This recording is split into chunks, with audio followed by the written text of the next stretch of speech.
Welcome to Formosa Dream Chasers. We're your hosts, Mary Ann and Ching-en. Please join us as we explore the journeys amazing people take in pursuit of their dreams. And get insights from their experiences. Let's hit the road. And get started.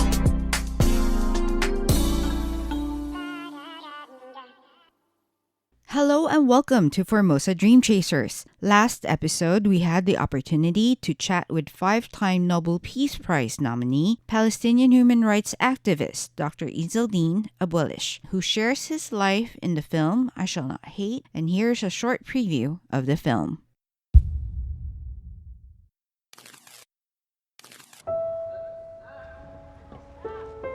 As a Palestinian refugee who was born, raised and lived in Jabalia refugee camp, I feel about my childhood a child without a childhood. Abject poverty, deprivation, and I realized the only way to get out of it is education. So I dreamed I want to go to Harvard and be the first Palestinian to work in Israeli hospital. To go to work in Israel in an OB/GYN hospital, a man who delivers Israeli babies. It's one of the better-known tragedies of the attack, in part because it unfolded live on Israeli television. מעروפה שמטפל בחולים ישראלים, ככה עושים, באמת, זה מה שעושים, זה השלום. Dr. Abuelaish's home was shelled twice by Israeli tanks. His 3 daughters were killed. And you could still see some body parts shredded on the walls. I don't want anyone to imagine what did I see. There was a huge amount of political drama around this act that killed Dr. Abuelaish's 3 daughters. Within the borders of the hospital, all are equal. Why not to be outside equal? He's just trying to get an apology. He's not asking for anything else. He thought that Israel would be happy to acknowledge and apologize. There was nothing farther from the truth. My daughters, they are not dead. They are only far away from me. And I say to them on a daily basis, I didn't give up. I will do my best to transform this tragedy into a positive act for them and for others, and not to forget them.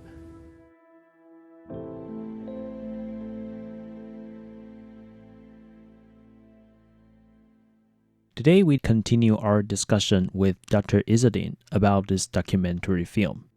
What do you want people to think about when they leave the theater after watching your documentary and the actions that you would hope them to take moving forward? I want the people, when they watch the film, to take a message with them, to be inspired, to trigger a change in their mind at the individual level. If they face a challenge, not to let the challenge or the tragedy to end their life.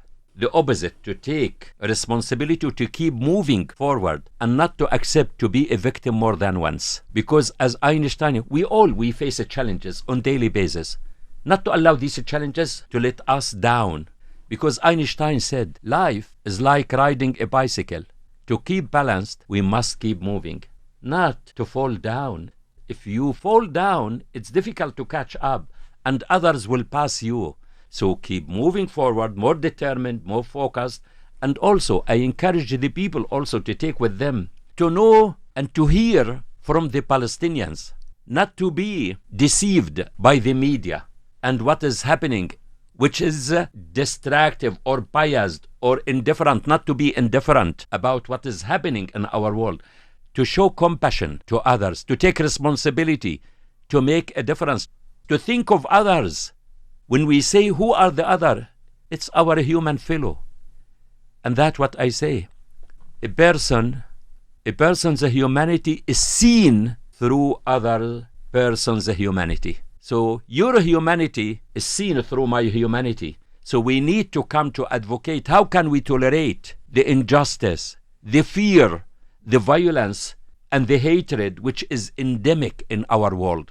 We have to take action. it's our responsibility to take action, to ask them, what kind of world do we want to live in? What kind of legacy do we want our children to inherit? We want them to inherit a more respectful, safe, secure, just, and free world. So we need all of us to come together, not divided, and no one to think they are far from risk.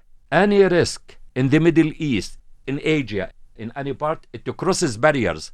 We all are affected. We in this world, we all live and ride one boat, and not to allow anyone to do harm to it.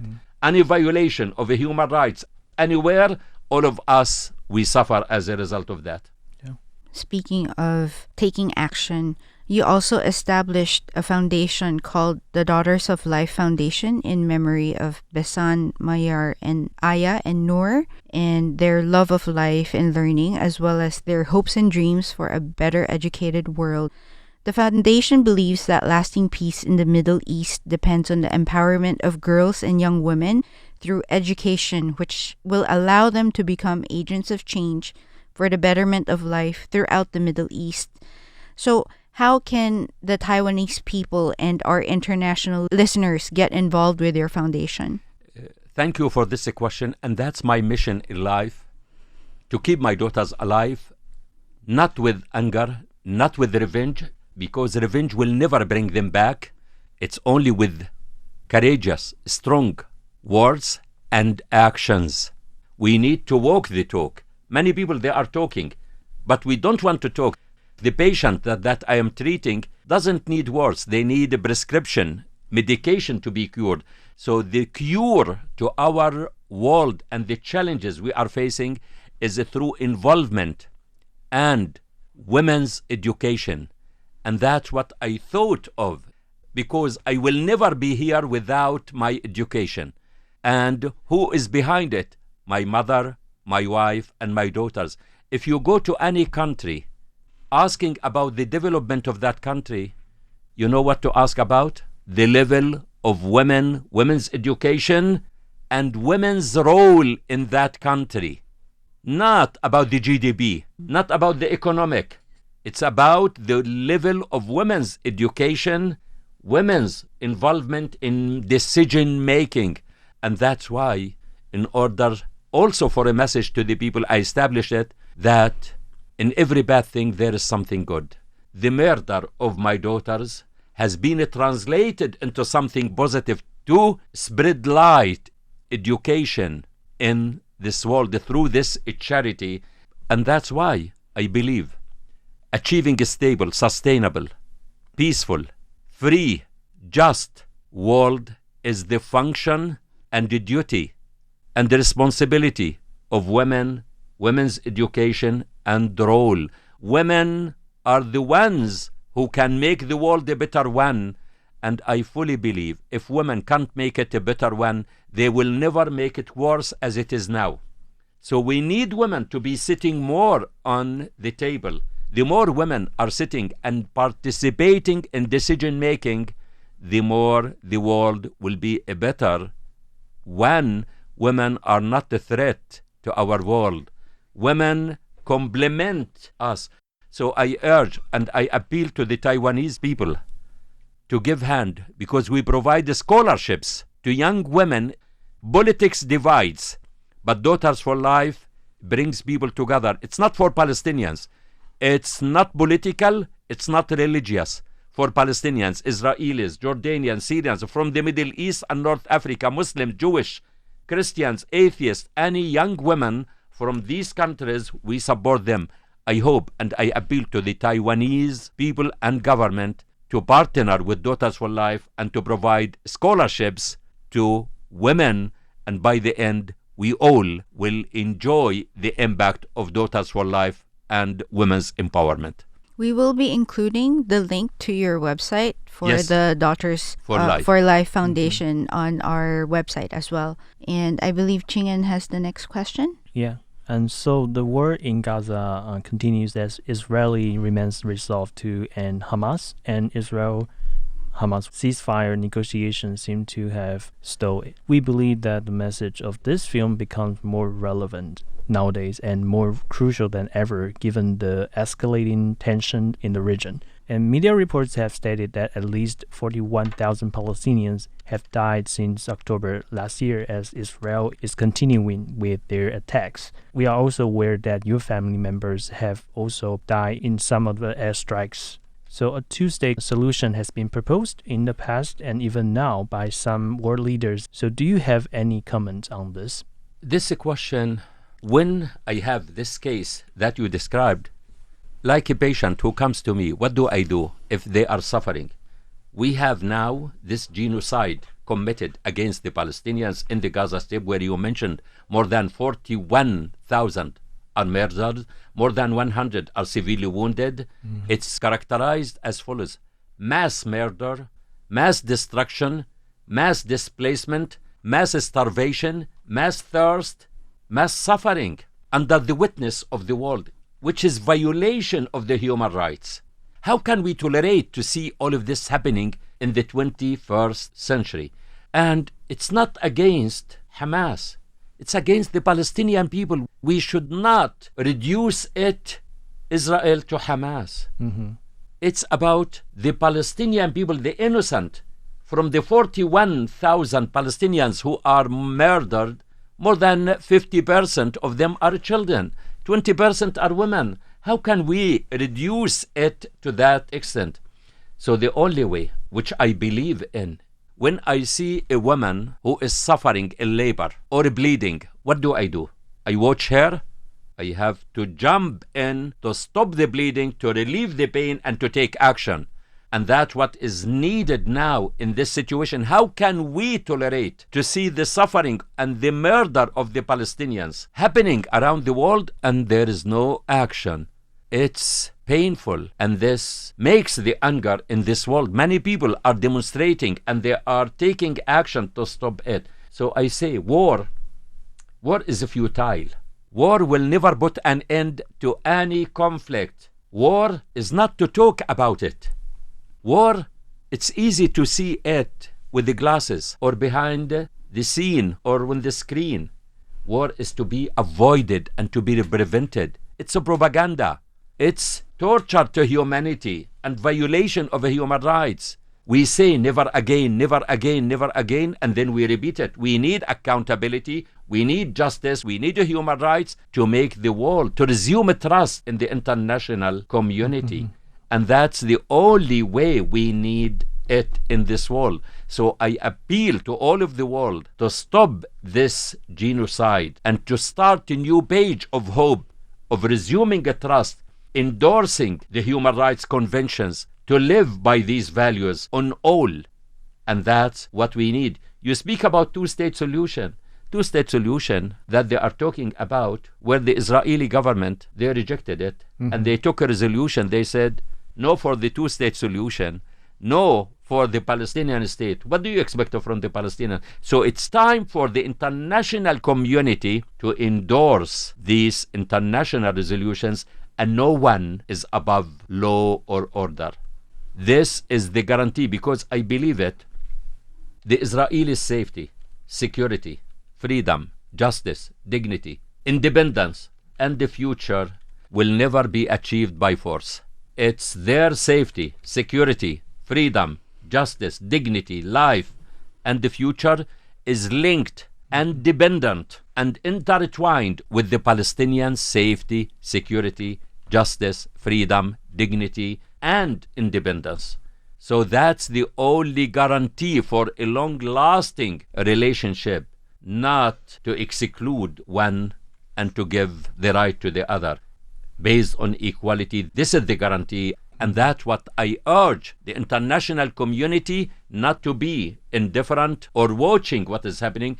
These are the values we want to implement and to save the Palestinians and the Israelis, because the current Israeli government, we should not generalize. I'm not talking about the Israelis all or the Jewish. I'm talking about the administration, the political administration, which is self-destructive to themselves, to to the international community, and to the Palestinians. So I urge all of the international community to stand to save the Israelis from the self-destructive act of their government. Thank you. Dr. Izzeldin, our show is about stories of people pursuing their dreams and inspiring others who are also working hard to achieve their goals. You have shared your dream and message of hope and peace through your memoir, through this film, I Shall Not Hate.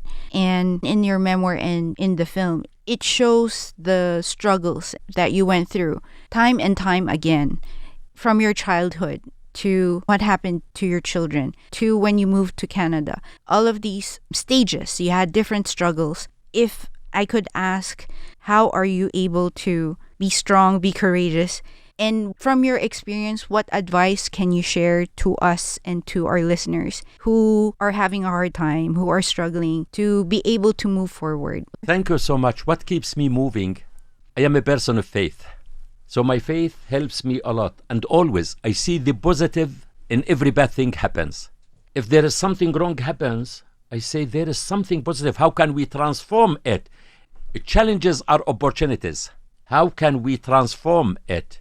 And this is one thing. Number two, my education helped me a lot. My life experience, my profession as a medical doctor.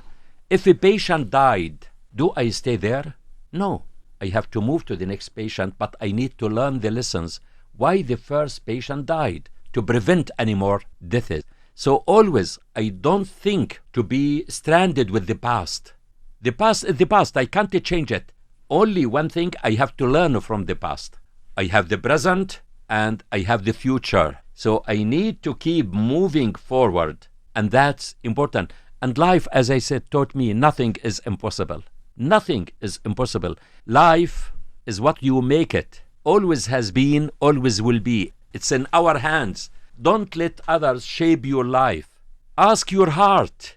If you feel something strong about it, go with it. Don't say no until you try. Don't underestimate yourself. If others, they made it, why you can't make it? So be confident. I say to people, number one, have faith, have confidence, have hope. But most important, take action and keep moving forward. And that's what I learned from my daughter Shada.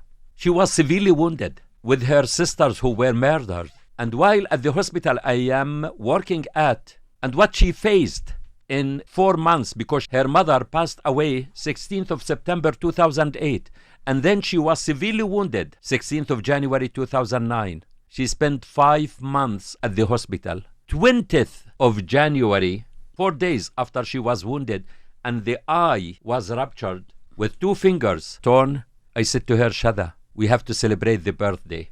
And she said to me with the bandages over her eye, if I can't see with my right, I have my left. If I can't write with my right hand, let me practice with my left. After 5 months, she went back home to do the high school exam, which is a national exam for the Palestinians in Palestine at the same time. And when they announced the result, they announced it publicly in the radio. She succeeded as nothing happened to her. 96% in the high school, and 16th of June 2015 she graduated from the School of Engineering at the University of Toronto. And that's the message we send. We succeeded to create life from death and to spread hope from pain and suffering. It's up to us as people not to let others shape our life. Thank you so much, Dr. Izzeldin. I'm afraid we don't have a lot of time because we know that you also have other schedules lined up. But before we end this interview, do you have any final words or a parting message that you would like to say or share? Thank you so much. I say to the Taiwanese people, be strong, be united, look around, ask, learn, connect, and act. You need to look around, help each other, to be strong locally, and then you act globally. Thank you. Thank you. Thank you so much.